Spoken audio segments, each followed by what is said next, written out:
Unha vintena de embarcacións, principalmente de Cambados e Rianxo, participan na campaña da Vieira que vén de poñer en marcha o Pósito Rianxeiro.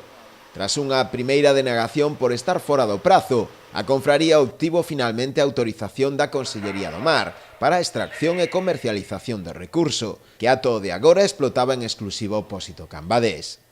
Trátase dunha campaña exprés que se iniciou o pasado mércores e que en principio rematará este venres, aínda que o Pósito Rianxeiro ten solicitado 2 días máis de actividade para a vindeira semana, debido ao retraso no comezo. Empezamos a semana pasada con 2 días, porque nos solicitaron a resolución foi o martes, e como martes foi moi xusto, tuvamos que aplazar para miércoles e jueves, porque os viernes a empresa non vistera, porque senón terían que visterar o sábado.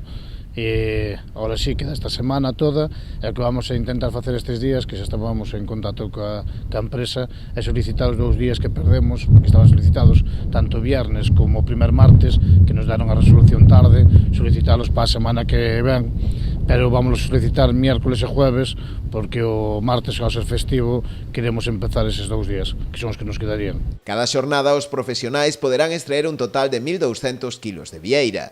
Nos primeiros días o resultado foi moi positivo, con capturas que superaron a tonelada e un prezo medio próximo aos 6 euros. En principio, os barcos están traendo o que é o cupo, e polo que falo con eles, din que aínda hai vieira, vamos a intentar exprimir un pouco o que é o recurso este. Están indo a 24 kilos por persona, e o precio xa está patada o de 5,50. O desenvolvemento desta campaña foi posible grazas ao acordo acadado entre a Confraría Rianxeira e a empresa Mariscos Beiro, encargada da evisceración do bivalvo. Un acordo que o Pósito Rianxeiro confía en poder seguir mantendo para vindeiras campañas.